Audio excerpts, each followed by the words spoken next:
Magandang araw po sa ating lahat. Ang napili ng grupo naming talakayin ay yung modelo na ginawa ni Laswell. Ngunit unang-una, sino muna si Laswell? Ang buo niyang pangalan ay Harold Dwight Laswell. Isa siyang American political scientist at saka communication theorist.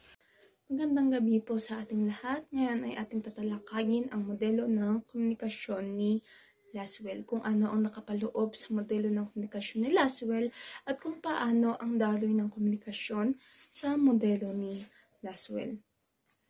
Ano nga ba ang modelo ng komunikasyon ni Laswell? Ang modelo ng komunikasyon ni Laswell ay isang modelo ng komunikasyon na iminungkahi noong 1948 ni Harold Laswell.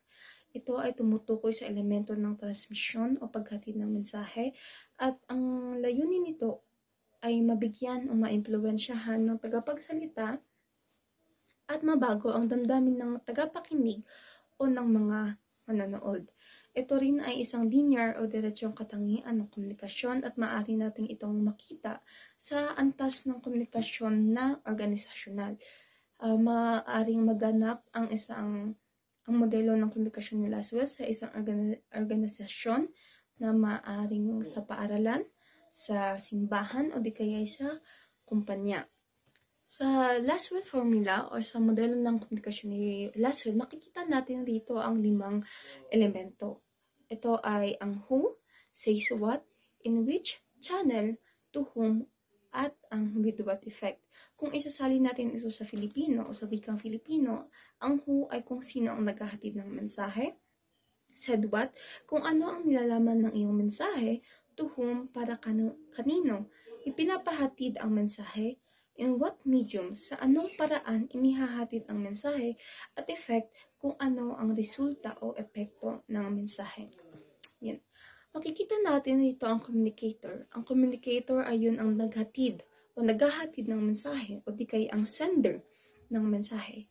Ang message, yun ang iyong mensahe na iyong ipapadala sa iyong tagapakinig o sa iyong manonood. Ang medium, ang channel na iyong gagamitin upang maihatid mo sa iyong tagapakinig o sa iyong manonood ang mensahe. Maaring ito ay may ihahatid mo sa pamamagitan ng telebisyon o di kaya ng newspaper o di kaya blog. Yan. Ang receiver naman ay kung kanino or kung sino ang tumanggap ng iyong mensahe. Ang effect ay kung ano ang epekto o resulta ng iyong mensahe sa nakarinig o sa nakanood nito. Sa baba ng communicator, makikita natin ang control analysis. Ang ibig sabihin ng control analysis ay meron o mayroong kapangyarihan o control ang tagapaghatid ng mensahe sa kanyang mensaheng ihahatid sa manonood o di kaya sa kanyang tagapakinig. Sa baba ng message, makikita natin dito ang content analysis. Sa content analysis, ito yung target o ang motibo ng iyong mensahe o ang layunin ng iyong mensahe sa makakatanggap nito. Ang medium ay kung ano, kung sinabi ko kanina, kung ano ang medium o channel ng gagamitin mo na maaaring sa pamamagitan ng telebisyon, ng newspaper o di kaya ng vlog or blog. Sa baba ng receiver, ang audience analysis, kung sino ang target mong audience o sino ang target mong manonood o tagapakinig ng iyong mensahe. Ang effect analysis, ito yung resulta ng mensahe mo sa iyong mga manonood o di kaya tagapakinig. Yan. Ang isang halimbawa ng modelo ng komunikasyon ni Laswell ay kung ano ang ginagawa ko ngayon. Kumbaga, ako ang communicator, ako ang naghahatid ng mensahe. At ang aking mensahe, ako ang naghahatid ng mensahe sa inyo at may kapangyarihan ako o may control ako sa mensahe o impormasyon na ipapadala ko sa inyo. Ang mensahe ko ay yung datos na aking nakalap sa kung ano ang modelo ng komunikasyon ni Laswell at kung paano ang daloy ng komunikasyon sa modelo ni Laswell. Ang medium o ang channel na aking ginamit ay ang pagbibideo sa aking sarili na gamit ang isang cellphone.